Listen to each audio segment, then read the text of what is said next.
It's good to brew, baby. What is up, YouTube? It's your boy Millsy. Back with Hometown coming out here back for another episode of Millsy Brews, the show where I take my first pass at the Commander Tournaments on a budget. On my quest to brew the magic world. You know the motto, baby. It's ABB, always be brewing, and that's what we're back to do today. That deck list is going to be down in the description for you below. So I really appreciate if you could interact with the video, like, comment, subscribe, consider checking those links in the description. I'd appreciate it. But today we're continuing through Avatar content, and today we're talking about Fire Lord Ozai. A 4 mana black creature, but it's going to be a Rakdos commander because of its top ability. It says when another Fire Lord Ozai attacks, we can sacrifice another creature. If we do, we get a bunch of red mana equal to the sacrificed creature's power, and we don't lose it as steps end this combat. And then for 6 mana, we can exile the top card of each opponent's library, and until end of turn, we can play one of those cards without paying its mana cost. See, the idea here is we're going to play cheap creatures with bigger power that we can sacrifice to Fire Lord Ozai to get that red mana, use it to either use his own ability or other things in combat. We're going to pair this with that new Firebend mechanic, as that mechanic has some great outlets for the mana as well. And then we're going to try to find ways to either recur our big creatures back or sacrifice these creatures that our opponents, that we got from our opponents to continue to train and keep getting more and more value.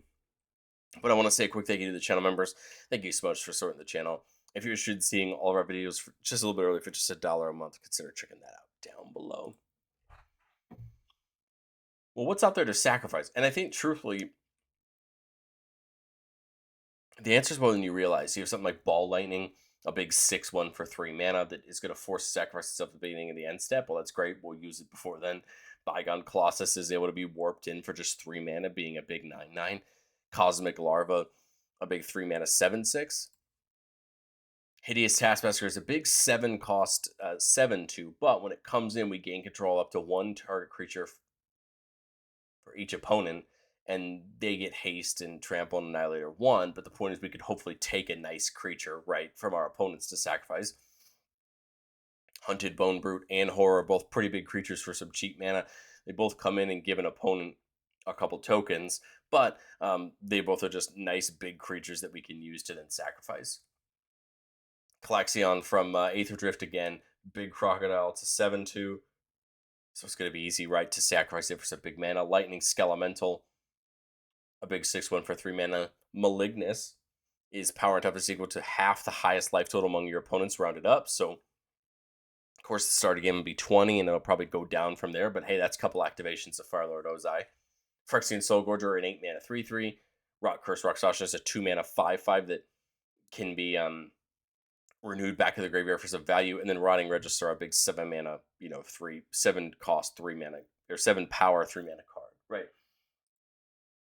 Shakedown Heavy, 6 power for 3 mana. The Beast, 6 mana for 4, or 6 power for 4 mana. It comes in and you gain control of a target creature on the turn, and he comes in with a bunch of stun counters on him. But the nice part there is we could just sacrifice him, right, and still kind of get the value out of it. And then Riding the Raging Storm is going to make us a 5/1 Lightning Rager token on each of our turns. It's going to be a nice sacrifice for Ozai. Now, the nice part about the right is it's going to have all of our opponents do it too, and they can't attack us. So they are hopefully going to start using them against each other to deal some damage.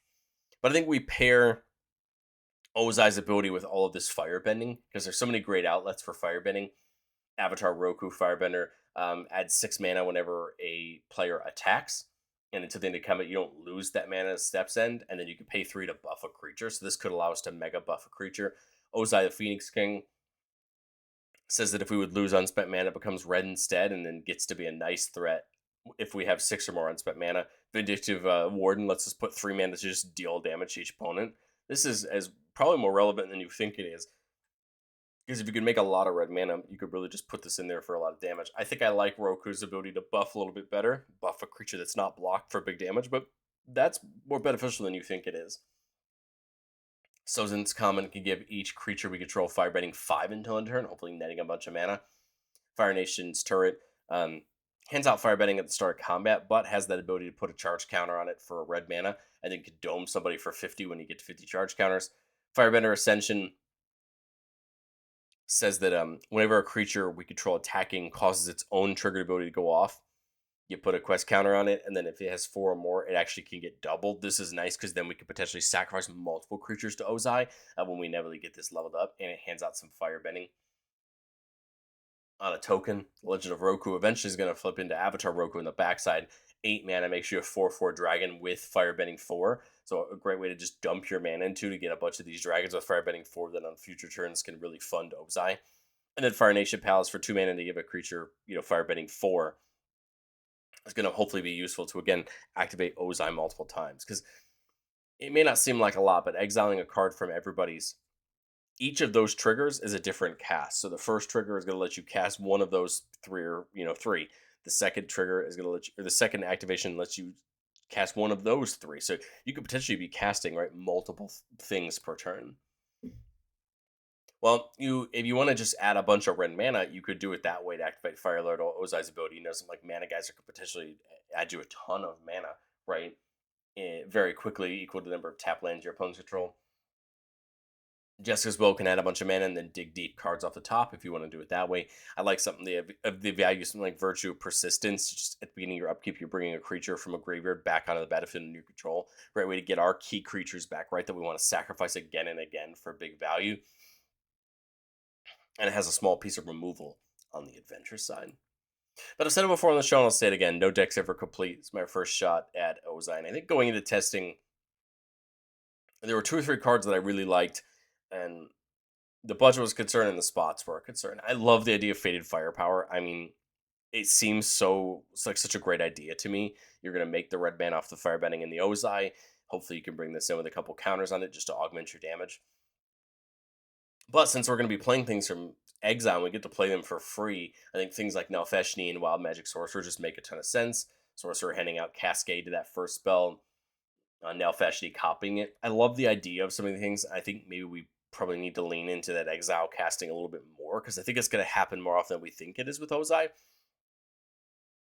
But I wanted to start with the first version of the deck in making sure we could see enough firebending and enough of our big creatures to sacrifice at the right times, and then start peppering more of the casting from Exile. Let's do what we love doing the channel the most and get into our playtest. Remember, the goal of playtest on our channel is not to find magical Christmas land. It's not just to show our best plays. It's to get some gameplay scenarios and just play some test hands and see how we're going to go. So here we've got a 3-lander, which isn't ideal because Ozai's 4 mana, but we do see the turret. We see Jessica's Will, which could help us out. We see Big Score for some draw.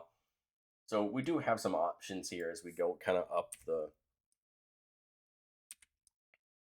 chain. That Soaring does help a ton. And remember that it's Ozai that needs to attack, not the creature you're sacrificing, right? So we do still have a lot of options there.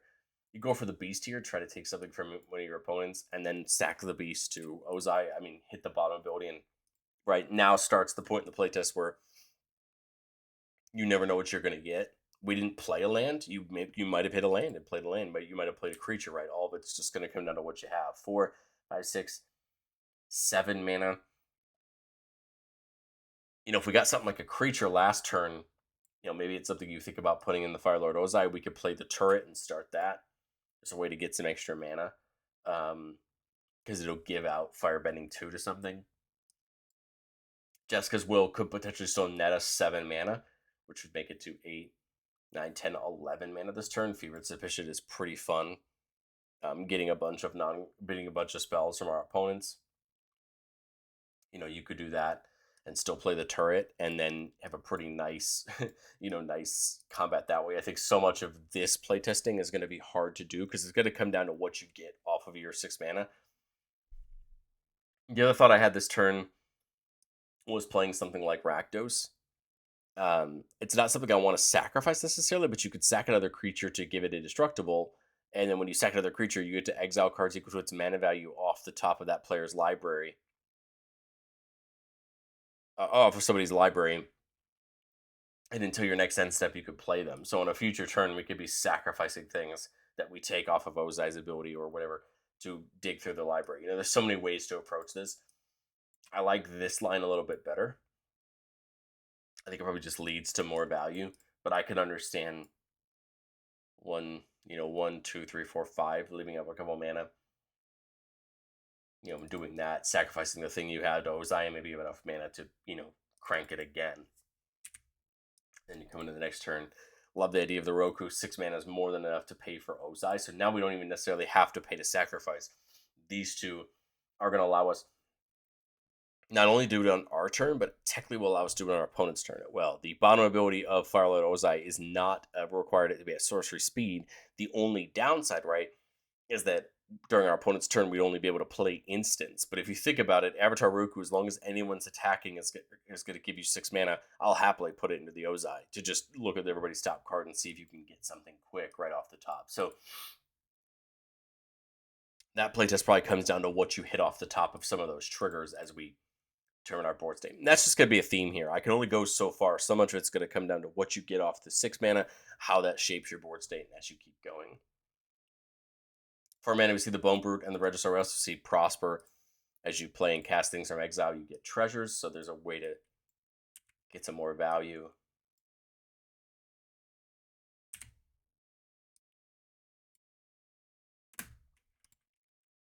Here we could get any of these 3 in, but I just don't. I guess you could get the Bone Brute in. It's the least damning of the other two as far as having us hemorrhage value. But here, Prosper, have Ozai attack, sacrifice the Bone Brute. Everybody loses 3, pay the 6 mana into it. Maybe you're gonna get a spell and a treasure out of it. Now you've got 2 mana up for the Terminate, right? And now we've got some nice creatures to play next turn. Again, pick the next one to play. Ozai, sacrifice it, right? Get the things. You've got a couple mana left, so you're still able to respond with something like this. And we're going to inevitably, again, getting another treasure off what we play. And then you could start to see where now we have this reanimate to get one back again. But again, you could play the Registrar, again, attack it. So again, now we're still digging off our opponent's libraries, and we have at least one way to get something back, from our opponents to continue tapping and sacking. I just realized that I missed the Prosper triggers to exile off the top. Oh well, I think you can kind of see the point there is where we had the creatures in hand. It just comes down to what our opponents had off the top. 3-lander here, so we're just missing 1 mana, but we could get it in the black market connections, but we have a couple, again, 1 or 2 big creatures. Sigurd Segundi lets us sacrifice creatures to draw cards equal to its power, which is kind of an interesting ability if we needed it. And then there's the Torment for some removal. Okay, well I was gonna say there's the extra land we didn't have, so I think we'd play the Brute again, play Ozai, and actually we could have done this last turn and gotten the Segundi online this turn, so now it's raring to go. And then 5 mana, play one of these for next turn, sack the Horn Brute, again, get everything off the top. We would have enough mana to, now we're 1 off the Segundi to sacrifice something if we want to draw through. But otherwise, now again, it just comes down to what can you get off the top, what has value. Let's come back to this turn. 5 mana to be 7 next turn, so that could be a nice one there. I mean, you could go Bygone Colossus for 3, sack it to the Ozai, right? And then got 2 mana left, so that'd be 11 total. So you're just 1 off being able to get 2 activations out of the Bygone. So maybe you wait instead. Maybe you sack the Clasgown instead, hold the 3 mana up for Chaos Warp or some removal, or you could get the black market in to set up for next turn. But again, you're still getting the activation, and you're still getting something from your opponents. My thought was to save it so that this turn you could play the Taskmaster. It's a really great thing on its own. Trample, Haste, Annihilator 1. You're going to take something from everybody. Maybe it gives you something really nice to sacrifice. Worst case, you just sacrifice the Taskmaster. I don't really want to. It's a really nice attacker, but you could if you want to guarantee it goes through. And again, I think you could see the trying to mix us having our own with trying to hopefully steal them from our opponents. Playtest 4 here, keep it a 4-lander. There's the Firebender Ascension. We see the Virtue there to get things back, and then the Bone Brute. We've seen Bone Brute a couple times, which I don't really mind. It's a great creature, and it does really great. Get the Ascension in, so we get the 2/2 with Firebending 1. So we're going to start making some mana. We got to probably play the Brute. That 2/2, if it can attack, will start this counter. play Ozai. Hopefully we can get it going again. My hope there is just so that we can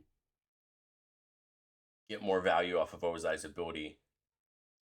Here, I think it's the Horn Brute.